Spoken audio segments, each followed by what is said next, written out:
जय विद्यार्थी मित्रांनो, मी श्याम पेडणेकर स्वागत करतो तुमचं माझ्या YouTube चॅनलमध्ये. तर आपल्या नवोदय परीक्षेसाठी थोडाच कालावधी शिल्लक राहिलेला आहे. तरी करता आपण त्याच्यावर आधारित काही मुख्य प्रश्नांची इथं प्रश्न आणि त्याची उत्तरे आपण इथं स्पष्टीकरण बघणार आहोत. तर चला सुरू करूया आपल्या प्रश्नांना. बघा काय दिले, एका फुट्यात 500 अंडी आहेत. त्यापैकी 3 फुटली आणि उरलेल्यापैकी 4/5 अंडी विकली, तर उरलेल्या अंड्याची संख्या किती? तर बघूया. सगळे अगोदर अंडी किती होती? 500. मग फुटले किती? 3/25. मग 25 एके 25, 25 दोन्ही 50, म्हणजे इथे उरले 20. म्हणजेच आता 20 गुणिले 3 बरोबर 60. म्हणजे आता ही 60 अंडी काय झाली? फुटलीत. 60 अंडी फुटलीत. आता उरलेल्यापैकी पण उरलेत किती?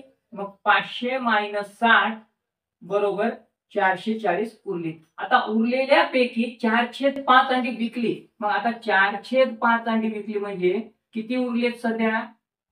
1/5. मग याला जर आपण 440 न केलं तर 5 एक 5, 8×45, परत 4 उरले, 8×45 म्हणजे किती? तर 88.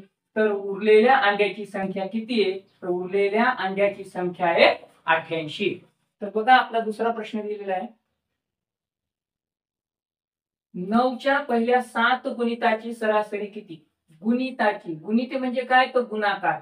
म्हणजेच आता गुणाकार जर आपण केलं तर 9 9 एक 9, 9 दोन्ही 18, 9 त्रिक 27, 9 चौक 36, 9 पाची 45, 9 सखी 53, 9 सात 53,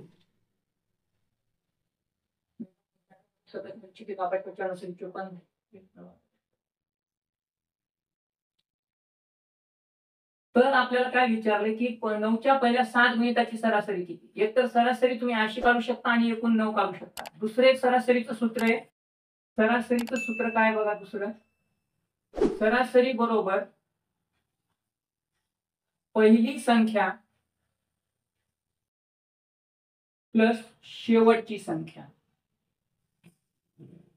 आणि भागाकारामध्ये टाकायचे 2. म्हणजे पहिली संख्या आहे 9 प्लस शेवटची 63 भागिले 2.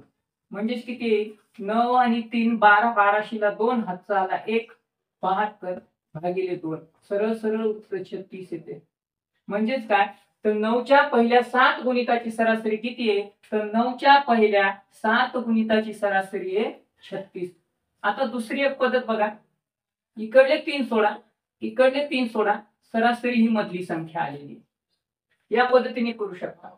किंवा तिसरी पद्धत कोणती आहे? या सर्वांची बेरीज करा आणि किती अंक आहेत त्यांना भागा. म्हणजे सर्वांची बेरीज आणि एकूण किती अंक दिलेले आहेत 7, तर त्यांना भागाकार करा. उत्तर हेच येणार आहे. तर अशा पद्धतीने आपण या प्रश्नाला सोडू शकतो. तर बघा आपला पुढचा प्रश्न आहे. दोन संख्या अनुक्रमे 3x व 5x असून त्याचा मसावी 5 व लसावी 75 आहे. मसावी 5 व लसावी 75 आहे. तर x ची किंमत काढायची. तर आपण याला काय करू? तुम्हाला माहिती आहे की लसावी आणि मसावी म्हणजे काय असतो? दोन संख्येचा गुणाकार दिलेला असतो. तर आपण पहिले काय करूया? 3x गुणिला 5x बरोबर 5 गुणिला 75. 3 5 15, 15 आणि x म्हणजे काय होतो? x चा वर्ग. x गुणिला x चा वर्ग. 5 5 25ला 5, 5 आले 2, 7 5 35 आणि 2 37. म्हणजे आता आपल्याला काय करायचंय? 15x चा वर्ग जे दिले, x चा वर्ग बाहेर काढा. x चा वर्ग बाहेर काढला म्हणजे राहिले किती इथं? 375 भागिले 15. आता जर आपण याचा पूर्ण भागाकार केला तर 15 एक 15, 15 दोन्ही 30, 2. म्हणजे उरले किती? 7 उरले. 15 5 75, 25. म्हणजे यानं पूर्ण भाग केला 25 वर.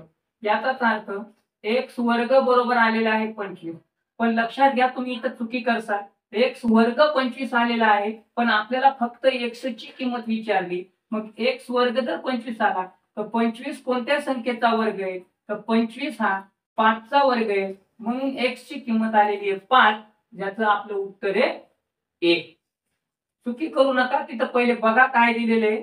जर x च्या वर्गाची किंमत विचारली असती तर 25 आला असतं, पण तिथं x विचारले म्हणून x ची किंमत आलेली आहे 5. पुढचा प्रश्न. 3 घंटा 60 सेकंद 120 सेकंद व 24 सेकंदांनी वाचतात त्या सकाळी 10 वाजता एकत्रितपणे वाचतात, तर पुन्हा त्या एकत्रितपणे किती सेकंदांनी वाचतील? बघा सेकंद विचारले. 10 वाजता जरी लावलेला असेल 10 वाजता जरी लावलेला असेल तरी त्यांनी सेकंदात विचारले, तर सेकंदात काढायचे. तर सरळ सरळ आपल्याला माहिती की याचा आपल्याला काढावा लागणार आहे लसावी. अरे लसावी म्हणजे जर शून्याने शून्य गेला तर मोठं सगळं कोणतं आहे? तर हेच आहे. मोठं तर हेच आहे. म्हणजेच आपण सरळ सरळ याला म्हणू शकतो. बघा 6च्या पाड्यात 24 पण आहेत, 6 चोक 24 आणि 6च्या पाड्यात 12 पण आहे, 120. म्हणजे काय करायचे? सगळ्यात जास्त कोणते सेकंद आहेत? 120 आहेत. म्हणजे याचा लसावी जरी काढला तुम्ही तर किती येणार आहे? 120 सेकंदांनी ते परत वाजणार आहे. म्हणजे बघा 6 गुणिला 120 60 120 आणि 24 यांना किती जरी केलं तर शून्याने शून्य गेला 12 गुणिले 24 आणि इथं 6. आता लसाई म्हणजे लहानात लहान जरी घेतली तर लहानात लहान संख्या कोणती येते? तर 12 येते. म्हणजे ते 120 सेकंदांनी परत वाजतील. प्रश्नाला तेवढं सोडवायची गरज नव्हती. फक्त जर समजलं असतं तर बघा आपल्याला लसावी आणि मसावीचे जर सूत्रपाठ असतील आणि त्याची जर व्याख्या पाठ असेल तर आपल्याला हे समजून जाईल. जर याच्यात मोठी संख्या कोणती? 120 सेकंद दिलेली आहे. मग 6ने जरी याला भाग झाला 6ने यालाही भाग झाला, लहान कोणती संख्या हीच आहे. पण 120 ला तर दोन्ही संख्येने भाग चाललाय. म्हणजे ज्याचा अर्थ काय? तर 120 सेकंदांनी एकत्रितपणे वाजतील. पहा आपला पुढचा प्रश्न दिलेला आहे. 243 गुणिला 18 गुणिला 28 गुणिला 512 गुणिला 0 अधिक 112 अधिक 8 बरोबर किती? तर अशा प्रश्नाला सोडवण्यासाठी एक गोष्ट लक्षात ठेवा. कधी पण आपला एक नियम आहे. जर गुणाकारामध्ये 0 तुम्हाला दिसला तर त्या सर्वांचं उत्तर हे 0च येते. हे बघा गुणाकारामध्ये असायला पाहिजे. फक्त 0 हा गुणाकारामध्येच असायला पाहिजे. त्याच्या आधीची किंवा पलीकड संख्या कोणतीही असू द्या, गुणाकार कितीही मोठा असू द्या, त्याच्यात जर गुणाकारामध्ये 0 असेल तर सर्वांचं उत्तर हे 0च येते. त्यामुळे आपल्याला तर 0 टाकू शकत नाही.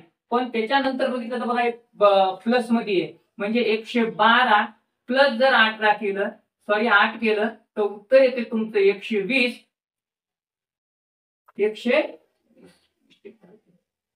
तर आपला पर्याय नंबर आहे डी 120.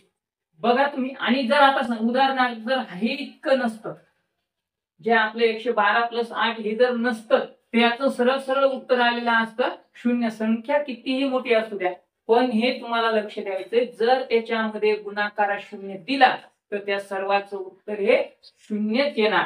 पण तुम्हाला पुढची प्रोसेस सुद्धा बघायची. तशी मी इथं तुम्हाला दिलेली होती आता की 12 आणि 8 दिलेलं होतं. कदाचित तिथं वजाबाकीचं चिन्ह असू शकत होतं. म्हणजे 12तून 8 जर आपल्याला केलेले असते तर उत्तर आला असतं आपलं 104. तर त्याच्यामुळे हे पण लक्षात ठेवा. पण जर याच्या समोर सुद्धा जर गुणाकारात 0 असता, लक्षात घ्या तुम्ही, त्याच्यानंतर सुद्धा गुणाकारात 0 असता तर याचं उत्तर सुद्धा 0च आलेलं असतं.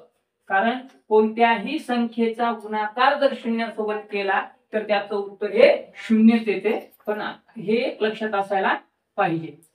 तर अशा पद्धतीने आपलं उत्तर आलेलं आहे 120. मी दोन्हीही पद्धती तुम्हाला तिथं समजून सांगितलं. काय केल्याच्या नंतर गुणाकार ठीक आहे, वजाबाकी येऊ शकते, भागाकार येऊ शकतो, हे पण लक्षात ठेवा.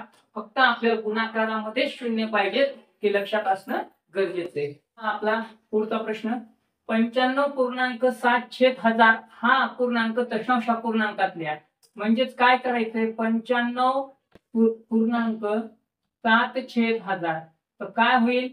तर 95 गुणिला 1000 अधिक 7/1000 बरोबर. याचा करायचा गुणाकार म्हणजे 95,000 7 भागीला 1000.